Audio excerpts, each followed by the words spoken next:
thank you for tuning in today for this monthly live broadcast.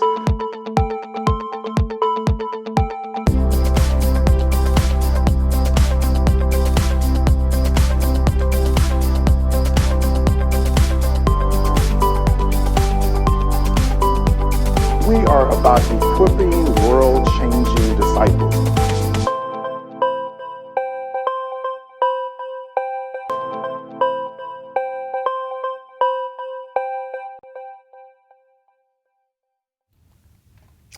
Greetings, I'm Junius Dotson, General Secretary of Discipleship Ministries. Welcome to Dotson Live. Our goal with these broadcasts is to simply help you as leaders and influencers in your church to go to the balcony, to look at your ministry. And I believe most of us have some area where we like to exercise greater leadership and achieve better outcomes. Well, that's where we come in. And I'm personally committed to helping you develop stronger and healthier leadership for more effective ministry. So if you enjoyed today, please take a second to click like, then share to put this broadcast on your Facebook page or maybe on a friend's page. I'm so excited that you've tuned in today to ignite and to sharpen ideas about how to maximize Easter. The fact that you are watching means that you are interested in how God might work through your church in extraordinary ways. The truth is, more unchurched people attend worship on Easter than on any other Sunday. Well, this is good news because it demonstrates that the resurrection event still holds power and relevance, even in this increasingly secular world. So as we take a 30,000-foot view today, I want to expand your awareness of what might be possible in your ministry context and to provide some fresh practical ideas to maximize this very important opportunity for discipleship. Well, let's face it, it's often difficult to get a congregation to move in the same direction. And I've learned after 26 years of pastoring a local church that it's even harder to get everyone on the same ministry page. But Easter is different. It's one of those few Sundays that everybody gets excited about. It's one of those few Sundays of the year that people are unusually interested and enthused about how they can serve.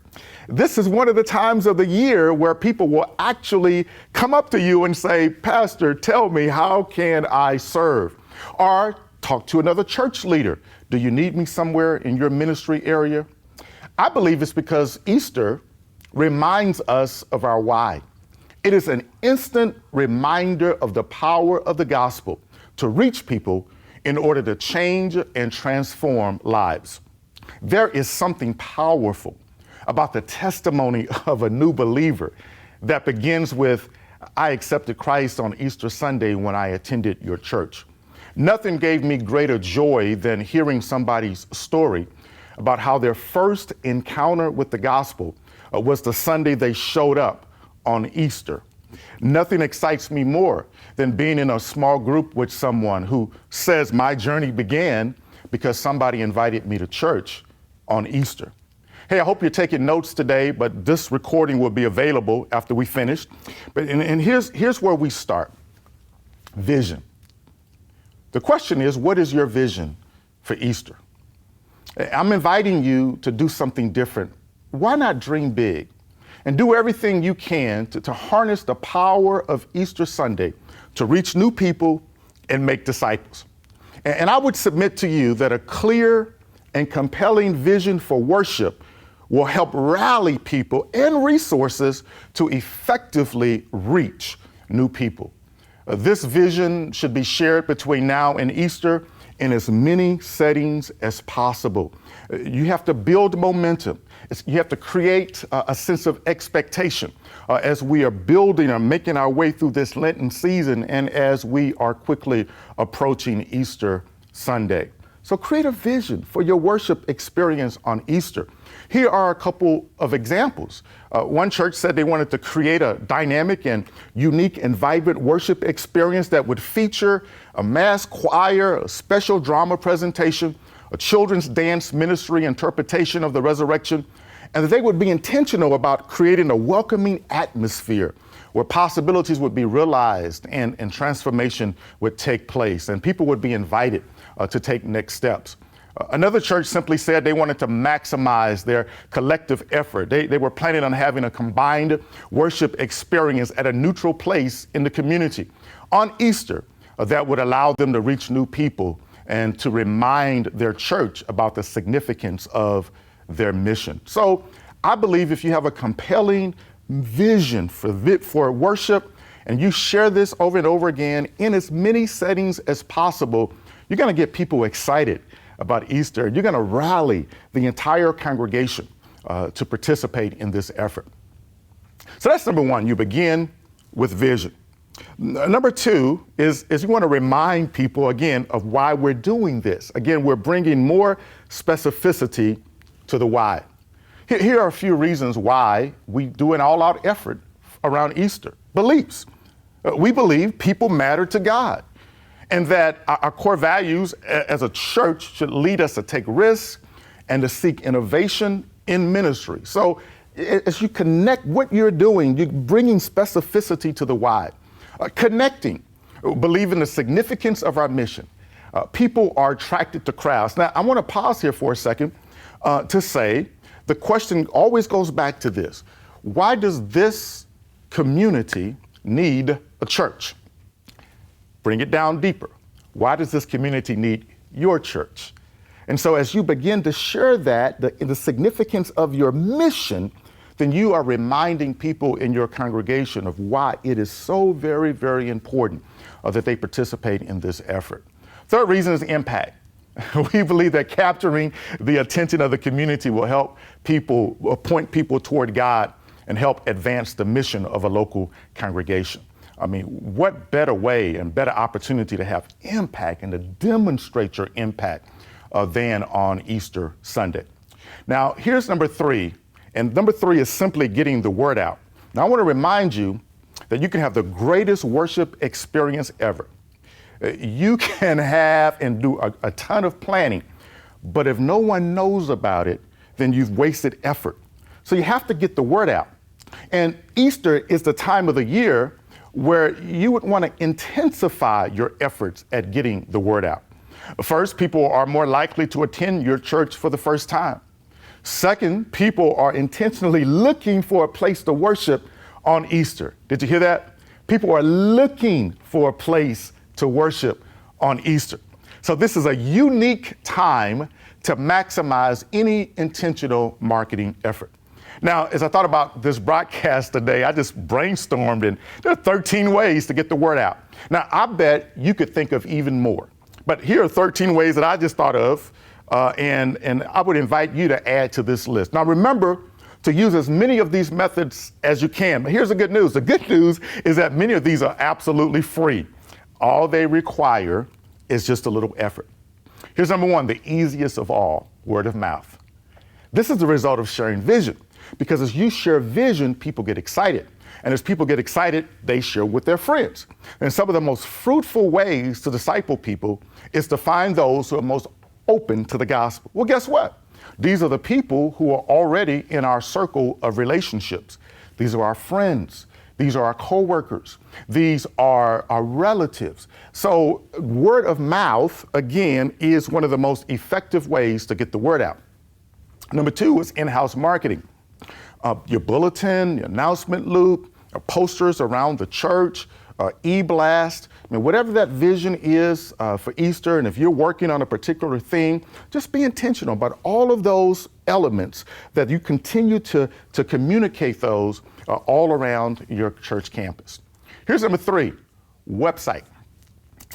Create a pop-up on your website that features what will happen on Easter. Now, I know that when people are looking for a place to worship, they're going to go to the website. And when they go to the website, they're going to be asking questions. The question they're asking is, what's going to happen on Easter? What time are your worship services? Do I have clear directions? Is there a sense of what can I expect when I show up on Easter? So make sure your website answers those questions. Number four, posters, flyers. And I would create posters and flyers and just place them in strategic spots around the community. Do you have entrepreneurs, business owners who would be willing to allow you to place an invitation in their businesses to come to a worship experience? Number 5, postcard household direct mailing. Again, more effective than any other time of the year because people are receptive to the invitation. What that means is that when they get a postcard in the mail where normally they might put it in the trash can, you know what they do around this time of the year? They put it to the side because as Easter draws closer, they're making a decision about where they're going to go and worship. Number 6, newspaper ads. Now, most communities are going to have a major newspaper, and the major newspaper is going to have a special section for Easter. And when you open up that special section, there's going to be a list of churches, church after church after church. So here's a tip. Place an ad in a non-traditional spot in that newspaper. We always place ads like in the sports section because we really wanted to do an intentional outreach to men. So think about placing that ad not only in that traditional church section, but maybe another spot in the newspaper as well. Number 7, community newspapers. You can advertise at very, very low rates in community newspapers. Community neighborhood, number 8, community neighborhood association newsletters, a very targeted audience. But people read the newsletters because they want to know what's going on in their neighborhood. Number 9 are radio ads. You can target to a very specific demographic. Number 10 are yard signs, and I love using yard signs. Here's the picture of this. Imagine if you had hundreds of people in the church who said, I'm going to put a sign in my yard advertising my church's worship celebration for Easter. And if you were to drive through a community and see how many people are connected to your church. There's some amazing stories that have happened as churches have done this around the country. And people who sometimes live right next door to each other or right down the street from each other, they never knew, went to the same church and never knew that they lived so close to one another. And another thing that it does is that it demonstrates the impact that your church has throughout the city and in how many neighborhoods you're connected. Number 11 are invite cards, and I call these tools that people can use. It's one thing to say, hey, church family, invite people to church. It's quite another thing to say, hey, church family, invite people to church, and we provided these little small invite cards that you can take with you so that when you see somebody in a grocery store or at a gas station, you can just pass these out. Very, very powerful tool. And here's number 12. Portable signs. You can put a portable sign near or on your church property that, again, just provides the basic information about what's happening on Easter. And then finally, number 13 is social media. You want to leverage and impact social media. And the more people you get to use social media in your congregation or to share what you are posting, then you expand your impact in exponential ways. If you're just joining me, again, I'm Junius Dotson, General Secretary at Discipleship Ministries. This is Dotson Live. I'm just simply talking about how to maximize Easter. So we've talked about vision. We've talked about the specificity of the why. We've talked about how to get the word out. And lastly, I want to talk about how to mobilize and equip the teams.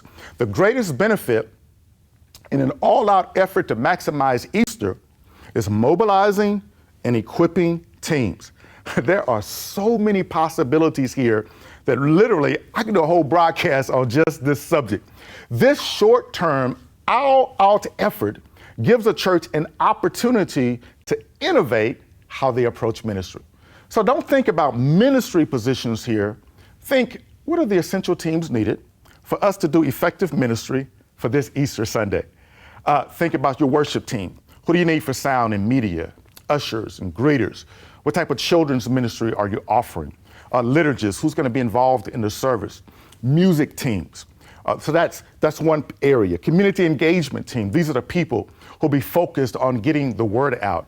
You have to decide what your essential needs are for your ministry context. But here's the point. The exercise of naming the teams, who's on the team, that's important. And then mobilizing and equipping these teams is really not about that one day.